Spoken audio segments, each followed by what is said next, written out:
क्या आप जानते हैं कि आकाश में दिखने वाला सूर्य कैसे और कब बना है? निहारिका किसे कहते हैं? सूर्य पर प्रकाश का स्रोत क्या है? लाल दानव तारा किसे कहते हैं? क्या कोई तारा अपने ही ग्रह को क्यों निगल जाता है? जिस सूरज के कारण पृथ्वी पर जीवन संभव है, वही सूरज एक दिन पृथ्वी को निगल जाएगा। इस प्रश्न का उत्तर जानने के लिए हमारे साथ बने रहें। नमस्कार दोस्तों, खगोल विज्ञान की दुनिया में आपका स्वागत है। आज हम बात करेंगे सूर्य के जन्म से लेकर के पृथ्वी के मृत्यु तक की कहानी। सूर्य का जो जन्म हुआ है आज से लगभग 4.6 अरब वर्ष पहले 4.6 अरब वर्ष पहले निहारिका नामक विशाल गैस के बादल से हुआ है, जिसे हम उर्स बादल कहते हैं। ठीक, हम इसे उर्स बादल कहते हैं। यह बादल हाइड्रोजन, हीलियम तथा धूल के कण से मिलकर बना है। यह बादल हाइड्रोजन, हीलियम तथा धूल के कण से मिलकर बना है, जो हमारे सौर मंडल में या फिर जो हमारे ब्रह्मांड में हल्के तथा अधिक मात्रा में पाए जाते हैं। इसी कारण से तारे और सूर्य का निर्माण हो गया है। हम आपको यह बता दें कि सूर्य और तारे में कोई अंतर नहीं है, दोनों एक जैसे होते हैं। जिनका जन्म एक जैसा होता है और मृत्यु एक जैसा होता है, कोई अंतर नहीं होता। केवल सूर्य हमारे पास है तो उसको हमने यह फ्यूजन सन कह दिया है, और जो हमारा दूर है उसको स्टार कह दिए हैं। दूर और पास होने के कारण से इसका नाम में परिवर्तन आ गया है। आज हम बात करेंगे कि सूर्य का जन्म कैसे हुआ है। यह जो डायग्राम बनाया हमने, यह डायग्राम सूर्य के बनने की प्रक्रिया, यह चरण है। यह 4 चरण है सूर्य के बनने और अंत होने का। प्रारंभ करते हैं कि कहां प्रारंभ करेंगे? निहारिका से। निहारिका क्या होता है? निहारिका अंतरिक्ष में उपस्थित हाइड्रोजन, हीलियम तथा धूल के कण मिल करके गुरुत्वाकर्षण के कारण एक जगह स्टोर होते हैं। ये जो हरा कलर का दिखाई दे रहा है, यह क्या है? इसमें हाइड्रोजन है, इसमें हीलियम है और इसमें धूल के कण गुरुत्वाकर्षण के कारण एक जगह इकट्ठा होते हैं। इस इकट्ठे होने के कारण से इसमें प्रकाश निकलने लगता है, हल्का हल्का प्रकाश निकलने लगता है। अब प्रकाश निकलने का कारण क्या होता है? जैसे ही गुरुत्वाकर्षण के कारण एक जगह हाइड्रोजन, हीलियम तथा धूल के कण स्टोर हुए, स्टोर होने के बाद फिर क्या हुआ कि इसमें दबाव पड़ा और दाब के कारण यहाँ पे प्रकाश और ऊष्मा बढ़ गया, जिस कारण से यह लाल, पीला, हरा, नीला दिखाई देने लगा। उसे हम क्या कहेंगे? उसे हम निहारिका कहते हैं। यह किसी सूर्य और तारे का बनने का प्रथम प्रक्रिया से बनता है।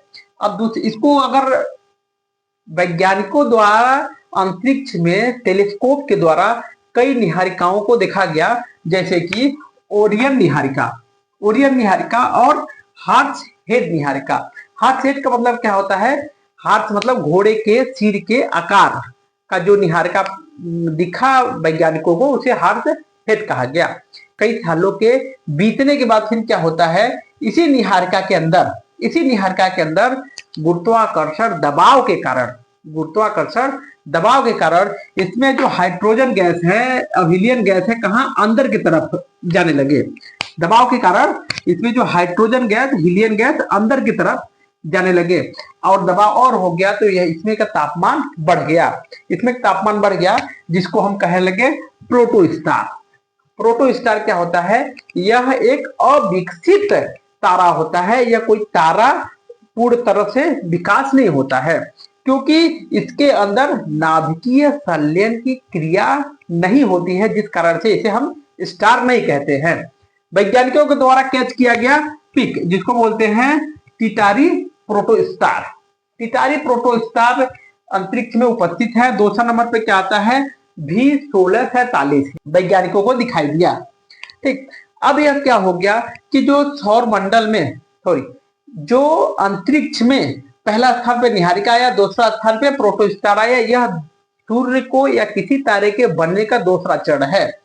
अब इसमें क्या होता है कि कई करोड़ों साल के बाद ये जो प्रोटोस्टार है, यह जो गुरुत्वाकर्षण है इसके अंदर खींचने लगा। जिस कारण से 10 मिलियन केल्विन तापमान बढ़ जाता है। जब 10 मिलियन केल्विन तापमान बढ़ने के कारण क्या होता है, जो हाइड्रोजन गैस के जो नाभिक हैं, यह नाभिक आपस में मिलने लगे। एक हाइड्रोजन नाभिक हो गया, दूसरा हाइड्रोजन नाभिक हो गया, दोनों मिलने के बाद एक बड़ा हाइड्रोजन नाभिक बनाते हैं, जिस कारण से यह विस्फोट करता है। अब यह विस्फोट करने के बाद इसमें से अपर्याप्त मतलब अथाह ऊर्जा निकलता है, जिसको कहा जाता है संपूर्ण तारा। इसे कहा गया संपूर्ण तारा कहा गया।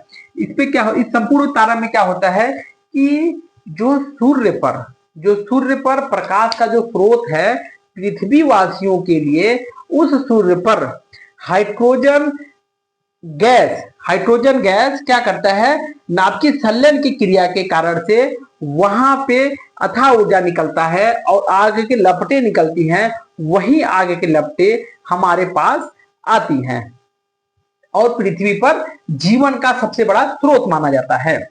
ठीक, यह हो गया आपका स्टार बन गया।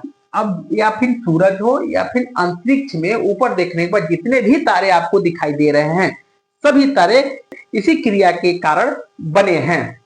ठीक, अब समस्या आता है, हमने आपको बताया कि सूरज ही पृथ्वी को क्यों निगल जाता है, संपूर्ण तारा बन गया। जो संपूर्ण तारा बन गया, संपूर्ण तारा बनने के कारण क्या हो गया कि इस तारे पे क्या है, हाइड्रोजन गैस पर्याप्त मात्रा में पाए जाते हैं। इस हाइड्रोजन गैस पर्याप्त मात्रा में पाए जाते हैं तो हाइड्रोजन गैस क्या होता है, एक हाइड्रोजन गैस प्लस दो हाइड्रोजन गैस मिल करके दो हाइड्रोजन गैस मिलकर के ऊर्जा बनाता है। यह ऊर्जा बनाता है। इसी ऊर्जा के कारण मतलब इसी क्रिया के कारण इस क्रिया को नाभिकीय संलयन क्रिया कहा जाता है। तो परमाणु बम का कार्य होता है वह नाभिकीय विखंडन के सिद्धांत पे कार्य करता है। जो सूरज पे जो प्रकाश का स्रोत है वह हाइड्रोजन गैस के कारण नाभिकीय संलयन होता है। इसी नाभिकीय संलयन के कारण वहां पे प्रकाश और अग्नि धधकती रहती है और वह हमारे पृथ्वी तक पहुंच जाती है। यह क्रिया हर एक तारे पर दिखाई देता है। इसके बाद फिर क्या होता है कि यह जो आपके बगल में है यह लाल दानव तारा है। यह क्या है, लाल दानव तारा है। किसी भी तारे का या अपने सूरज का सबका एज अलग अलग समय होता है। जैसे कि मान लेते हैं कि यह जो जब संपूर्ण तारा बनता है, संपूर्ण तारा से बनने के बाद फिर यह लाल दानव तारा बनने की क्रिया कितना होता है, 10 अरब वर्ष है।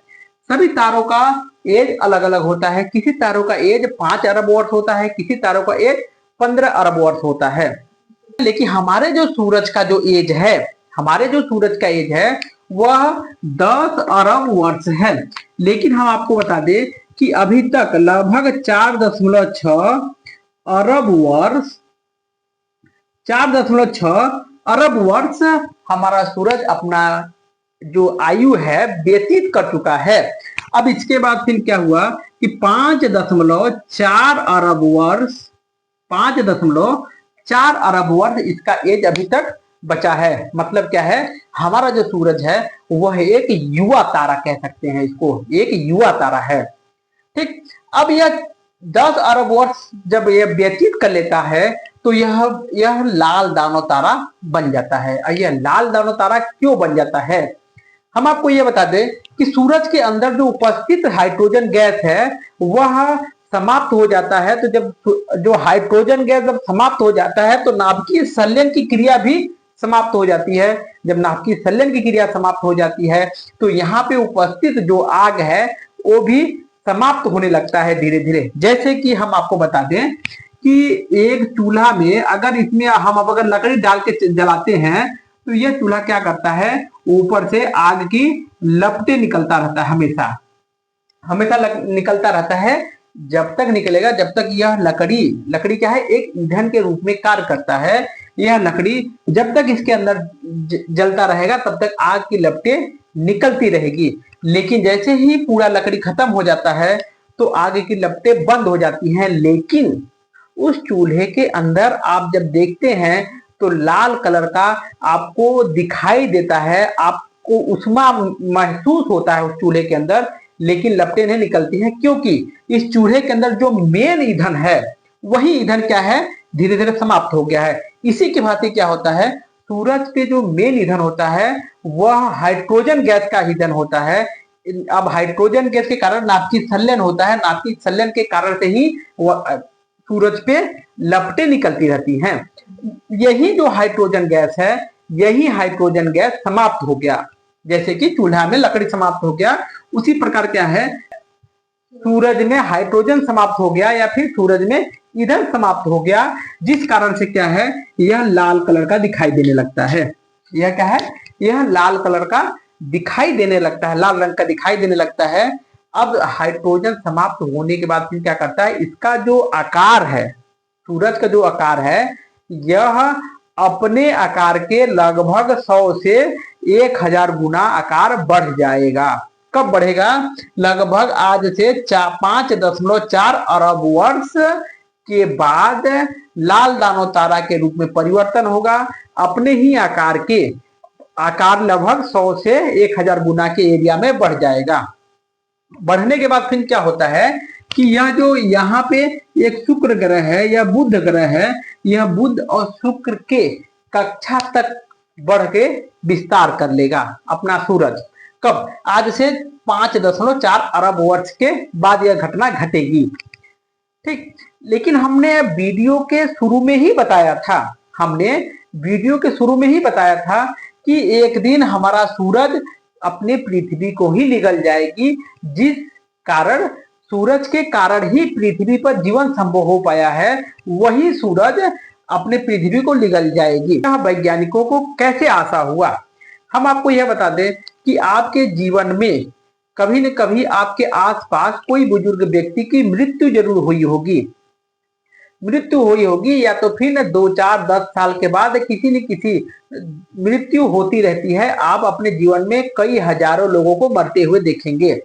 तो आप यह अनुमान लगा लेंगे कि जब कोई भी व्यक्ति जन्म लेता है तो उसके बाद बुजुर्ग मतलब वह बूढ़ा हो जाता है, बूढ़ा होने के बाद फिर क्या होता है, उसकी मृत्यु हो जाती है। तो आप अनुमान लगा लेते हैं कि एक दिन हमारा जन्म हुआ है, अब हमारा भी मृत्यु हो जाएगी।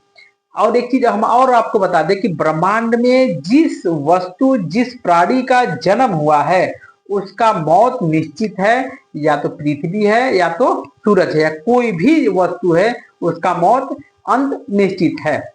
तो यह बता दें आपको कि यह कहां से मिला हमको, तो ये एक तारा है जिसका नाम है ZTF, एक तारा है जिसका नाम है ZTF SLRN 2020। यह जो घटना घटी है 2020 को घटना घटी है, यह तारा है, इस तारा के अंदर घटी है। यह तारा क्या करता है, यह तारा हमारे पृथ्वी से लगभग 12,000 लाइट ईयर दूर स्थित है। लाइट ईयर मतलब 12,000 प्रकाश वर्ष दूर स्थित है। यह एक इक्विला तारामंडल में स्थित है। इक्विला तारामंडल में स्थित है कौन तारा? यह ZTF SLRN 2020 जो तारा है, थोड़ा सा बड़ा नाम इसका है। यह तारा इक्विला तारामंडल में स्थित है और हमारे पृथ्वी से 12,000 लाइट ईयर दूर स्थित है। हमने आपको अगर तारामंडल नहीं समझ में आया होगा तो पिछले वीडियो में हमने तारामंडल के बारे में बताया है, और लाइट ईयर के बारे में भी हमने पिछले वीडियो में बता रखा है। ठीक, कि कई समूहों के तारा को तारामंडल कहते हैं। इसी समूह के तारा में यह तारा स्थित है, जिसपे क्या होता है कि हाइड्रोजन गैस समाप्त होने के कारण यह लाल दानव तारा में परिवर्तन हो गया है। यह तारा लाल दानव तारा में परिवर्तन हो गया है। इसका आकार लगभग हमारे सूरज के आकार इतना बड़ा था, और यह क्या है, अपना जीवन यापन करते करते यह लास्ट समय चला गया है। कौन? यह जो तारा है जो हम लोग से 12,000 लाइट ईयर दूर स्थित है। जैसे कि हमारे सूरज के इर्द गिर्द 8 ग्रह चक्कर काटते हैं, जो हमारा जो सूरज है इसके चारों तरफ चक्कर काटते हैं, एक कक्षा में 8 ग्रह। इसी के भांति क्या होता है, यह जो तारा है, यह ZTF SLR 2020 जो तारा है, इसके भी चारों तरफ ग्रह चक्कर काटते थे। अब इसमें क्या है, इसके सबसे नजदीक एक ग्रह था। यह जो मान लेते हैं यह तारा है 2020 का जो घटना है, इसके नजदीक जो एक तारा था, यह तारा सॉरी इस तारे के नजदीक जो ग्रह था ये भी क्या करता था, चक्कर काटता था। इस तारे के नजदीक जो ग्रह था ये भी क्या है, चक्कर काटता था। इसके ग्रह चक्कर काटते थे, लेकिन एक समय ऐसा आया कि यह लाल दानव तारा बन गया। लाल दानव तारा बनने के बाद इसका आकार बढ़ गया। जब इसका आकार बढ़ गया तो बढ़ने के बाद फिर क्या हुआ कि यह अपने ही ग्रह को निगल गया, अपने ही ग्रह को निगल गया, यह अपने ही ग्रह को खींच लिया, यह अपने ही ग्रह को अपने में विलीन कर लिया। यह साक्ष्य मिलता है अमेरिका के कैलिफोर्निया यूनिवर्सिटी के द्वारा। यह पूरा संपूर्ण इतिहास हमने बताया आपको। इसी के भांति अपने सूरज का भी आज से 5.4 अरब वर्ष के बाद यह लाल दानव तारा के रूप में परिवर्तन हो जाएगा। अपना सूरज भी आज से 5.4 अरब वर्ष के बाद यह लाल दानव तारा में परिवर्तन हो जाएगा। और लाल दानव तारा परिवर्तन होने के बाद इसका जो आकार है वह हमारे सूरज जो अपने ही वर्तमान आकार के लगभग 100 से 1000 गुना एरिया में बढ़ जाएगा। जिस कारण से अगल बगल जितने भी ग्रह हैं, अगल बगल 2 ग्रह बुध और शुक्र ग्रह तक इसका एरिया फैल जाएगा। और बुध और शुक्र ग्रह भी बुध और शुक्र ग्रह भी सूर्य में विलीन हो जाएंगे। और जो बच्चा हमारा पृथ्वी अब इसका गुरुत्वाकर्षण इतना ज्यादा हो जाएगा, सूरज अपने अंदर बुध और शुक्र के भांति पृथ्वी को भी खींच लेगा और अपने अंदर विलीन कर लेगा। यह वीडियो आपको कैसी लगी अपनी राय कमेंट में जरूर लिखें। नमस्कार।